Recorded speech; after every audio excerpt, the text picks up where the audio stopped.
The fire at Mount Kilimanjaro continues to cause destruction on native trees. And in sports, TFF urges women coaches to further their careers through training.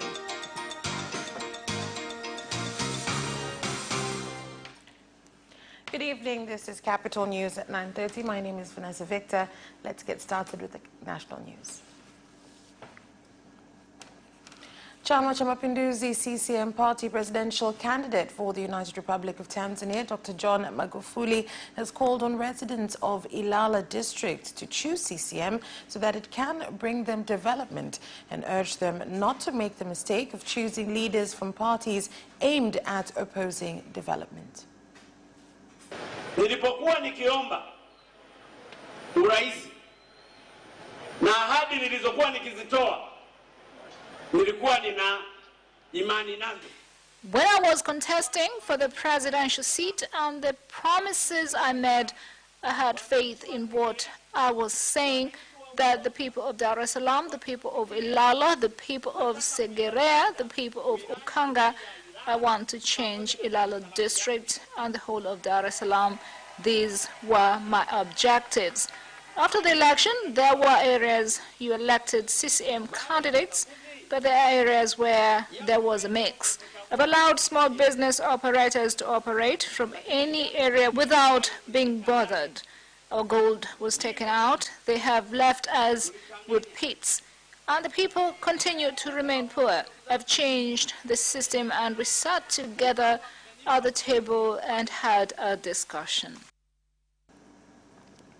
Chama cha Demokrasia na Maendeleo Party presidential candidate Tundu Lissu has continued with campaign rallies in Singida, Tabora and Shinyanga, where he pledged to build a nation that is just and equal. He also pledged compensation for citizens who have lost assets in various operations.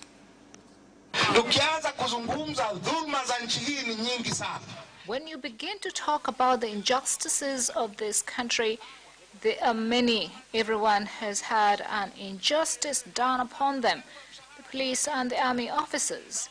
No one has had a salary increment for 5 years. And civil servants, doctors, nurses has been given a salary increase for 5 years, despite of the fact that the law says each year they are supposed to have a salary increment. Business owners in the whole country have been affected. Farmers have been affected. The presidential candidate for Demokrasia Makini Party, Cecilia Mwanga, has pledged, if elected as president of Tanzania, to pay cashew nut farmers who are still owed money for their crops and assured them of getting reliable markets. She made the statement while addressing traders at the Central Market and bajaji drivers in Songea Municipal, Ruvuma region. Endapo mtanipa kura, mtanipa ridhaa, wote wanaodai madeni ya korosho na ufuta na mbaazi. If you vote for me, all those who are owed money in cashew nuts, sesame and chickpeas will be paid. I'm asking you to send me so I can go and serve you.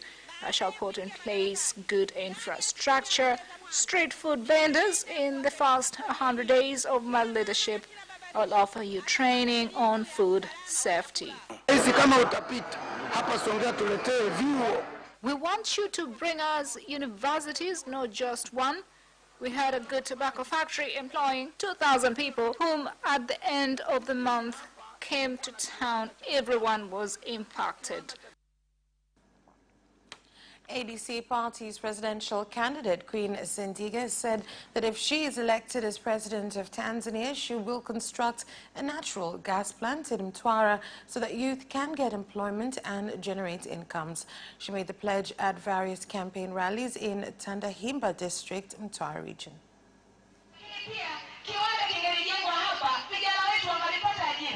If a factory was built here, our young people would have jobs.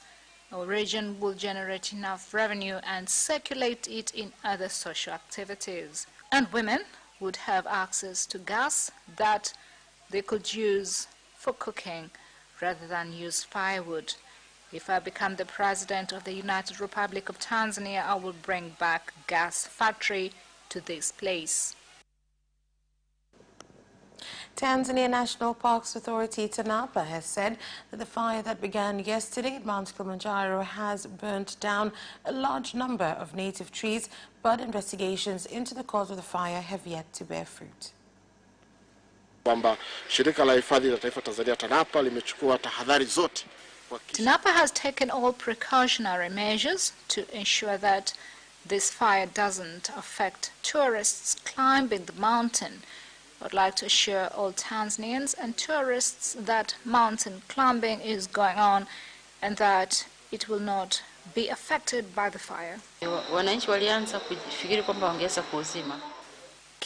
and TANAPA worked with the people to see if they could put out the fire, but I heard that on the hillside there was wind, and as you know, dry leaves catch fire easily and it quickly spreads.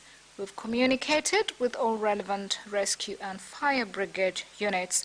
At the moment, there are people still on the hillside, although the condition is difficult. I'm a Kilimanjaro guide. This incident will affect us because a fire impacts wildlife in the park and visitors don't like the environment to change. The new MV Ukara 2 ferry that was being built at Songoro Marine Dock in Mwanza has been completed and officially placed in water for trials before it is cleared to start providing services to residents of Ukara Island in Ukerewe District, Mwanza region. These people have been experiencing transport challenges since MV Nyerere returned and sank in September 2018. Leo ni siku ya kihistoria. Mtakumbuka mwaka 2018 tulipata ajali. Today is a historical day. If you remember, in 2018 there was an accident which saddened us. MV Nyerere ferry sank. Hundreds of Tanzanians perished. Honorable President John Pombe Magufuli gave instructions immediately to the ministry with a mandate that a new ferry must be constructed. This ferry is now complete. What is remaining is to check on this ferry's capacity. We're waiting to do 3 tests which will be carried out by our experts. Today we're here to witness this ferry on water. All technical aspects have been completed. However, it will not be operational until after 3 days, and we are satisfied that all technical issues have been put right. The President of Zanzibar and Chairman of the Revolutionary Council, Dr. Ali Mohammed Shein, has said that the government of Zanzibar will continue to build modern residential buildings in the Isles. President Dr. Shein made the pledge during the launch of new modern residential buildings for people who had their homes demolished. Ujenzi wa majumba ya kuhani ni azma ile ile ya muasisi wetu. This is our founders and CCM party vision, which is from the Afro-Shirazi Party manifesto. We made a decision to build Kwahani. I had this thought in the past, and when I presented it to the Revolutionary Council, all my ministers agreed that we should build Kwahani. My reasons are historical, but also developmental.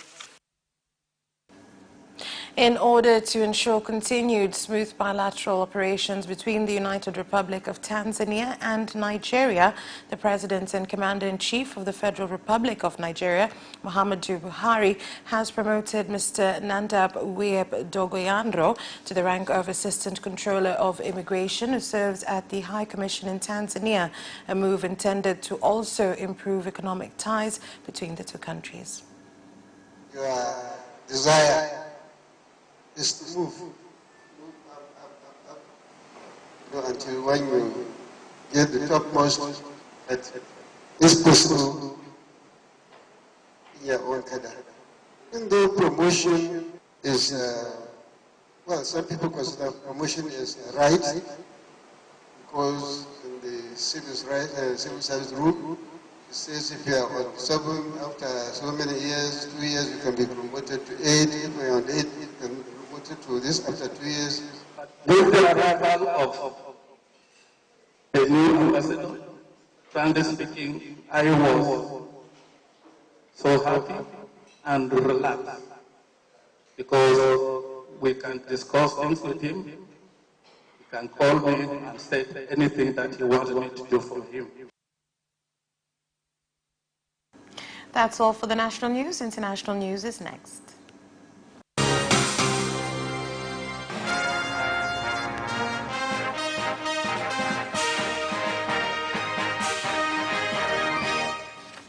In international news,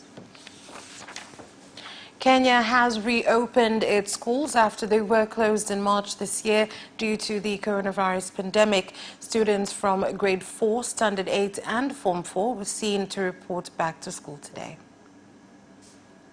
Very hard to comply, and the schools I've been to this morning have made me very happy indeed. I have also repeatedly said that although physical distancing shall be and shall remain a challenge to us, it should not, and I've been reassured by the teachers, that it is not going to be a bottleneck to our resolve to open our schools for our beloved children. I encourage schools to engage with students to build confidence about COVID-19 preventive measures, and I'm glad to say that I've seen multiple water points in this school, but I've still demanded for additional more especially when we shall reopen now for the other over 3,000 students who are still at home. Uganda People's Defense Forces, UPDF, has said that it has received a request to organize peace talks from rebels of the Lord's Resistance Army, LRA, led by Joseph Kony. UPDF has also refuted claims that it has troops in the Democratic Republic of Congo. Sisi kama jeshi hatuzungumzie hayo mambo. As the police, we don't speak about it. The government will come up and speak about it. If the government informs us, then we will know what our role is. During the COVID-19 period, it was necessary that our forces were placed at the DRC border and Uganda so as to prevent those coming into the country who could be infected with COVID-19 virus. More than 1,000 demonstrators have returned to the streets across Nigeria a day after authorities announced the disbanding of the Special Anti-Robbery Squad, a SARS police unit, following nationwide protests against police brutality. In a statement on Monday, President Muhammadu Buhari promised the government would bring police officers responsible for misconduct to justice. However, authorities said that its members would be redeployed to other police units.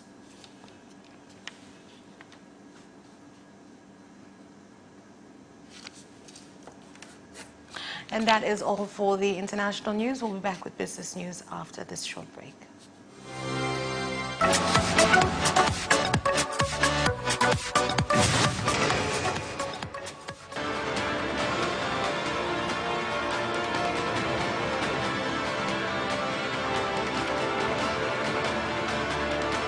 Watch Business Edition as we talk to business leaders and experts in sectors that are transforming Tanzania's economy.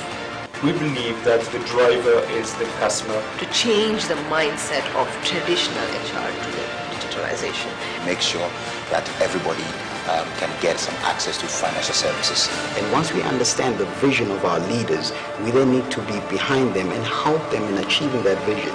Business have involved mercantile operations, trade guilds, or shared agricultural production, infrastructure, construction, financial sectors, tourism, and mining.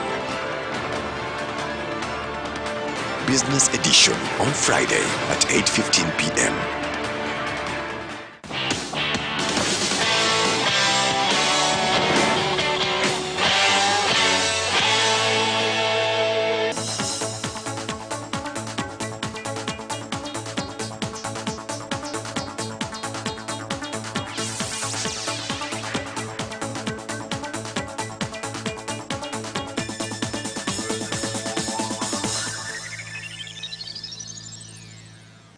Welcome back, and now in business news.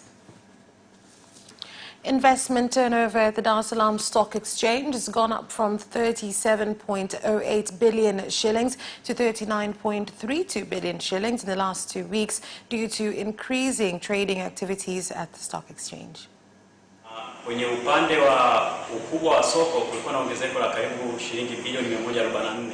There has been an increase in the market of at least 144 billion compared to 15.1 trillion on the week ending the 2nd to 15.2 trillion in the week ending the 9th.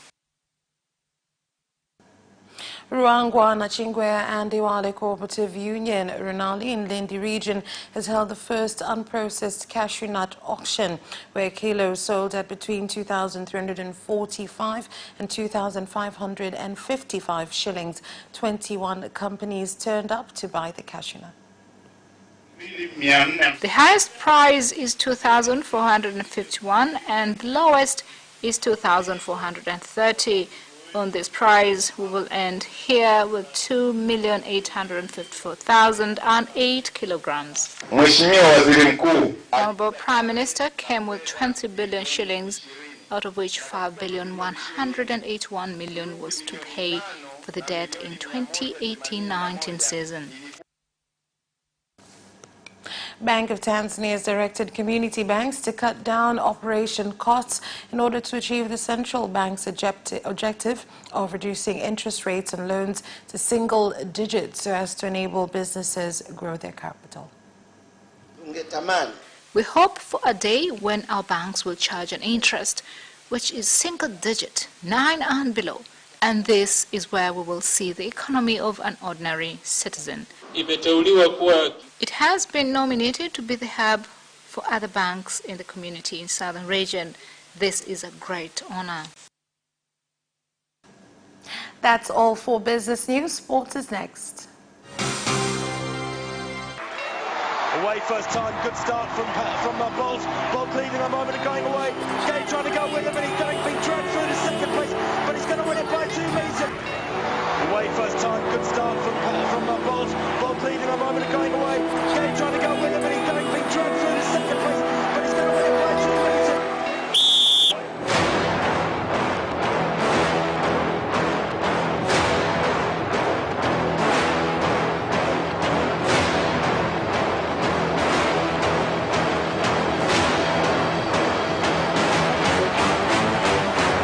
Opposition, Joaquinho, he did lose to Lynn.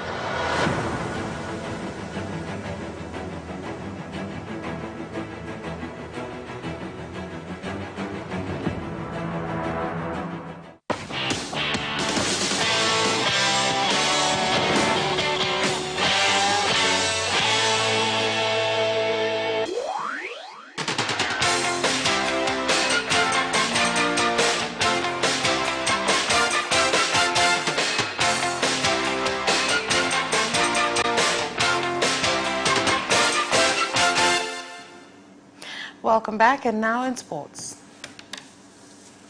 The president of Tanzania Football Federation, TFF, Wallace Karia, has opened the women coaches training in Dar es Salaam by urging them to pay for individual training so as to develop their careers. Leo hii washiriki mlioko hapa nimepewa taarifa kwamba wengi wao ni wachezaji ambao wamecheza mpira. I have been told that most of the participants here played soccer in different leagues, as well as the national team. First, I would like to commend you for participating in the training. As the chair of women's football said, FIFA has been reluctant to give us such trainings. Coastal Union Football Club have arrived in Dar es Salaam with the aim of getting 3 points from KMC on Wednesday in the Premier League.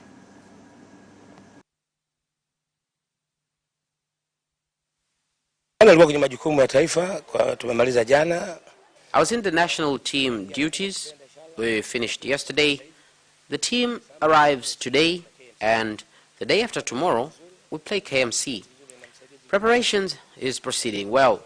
Luckily, I have a good assistant.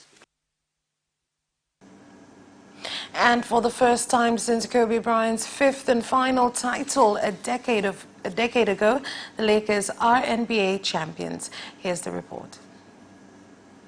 LeBron James had 28 points, 14 rebounds and 10 assists, and the Lakers bet the Miami Heat 106-93 to win the NBA Finals in 6 games. James was also named Most Valuable Player of the NBA Finals for a fourth time after averaging 29.8 points, 11.8 rebounds and 8.5 assists across the series. Anthony Davis had 19 points and 15 rebounds for the Lakers, who dealt with the enormous anguish that followed the death of team legend Bryant in January and all the challenges that came with living home for 3 months to play at Walt Disney World in a bubble designed to keep the team's players and staff safe from the coronavirus. Marc-Andre ter Stegen wants to become Barcelona's second highest earner despite agreeing to reduce his initial 24 million euro per year wage demands. In the process of trying to tie their first choice goalkeeper down to fresh terms, with his existing deal set to expire in the summer of 2022. Ter Stegen is willing to commit his future to the club through to 2025, but an agreement on his final pay packet has yet to be reached.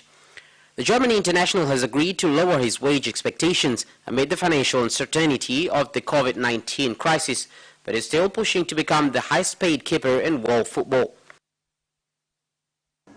And Manchester United legend Paul Scholes has been placed in interim charge of Salford City, with Graham Alexander having been relieved of his managerial duties by the club's class of '92 ownership group.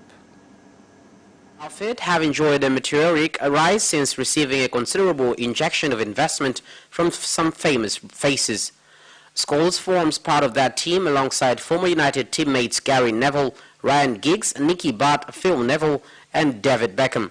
A flurry of promotions has lifted the Moore Lane outfit into the Football League, while the 2019-2020 campaign saw them book a place in the Leasing.com Trophy final.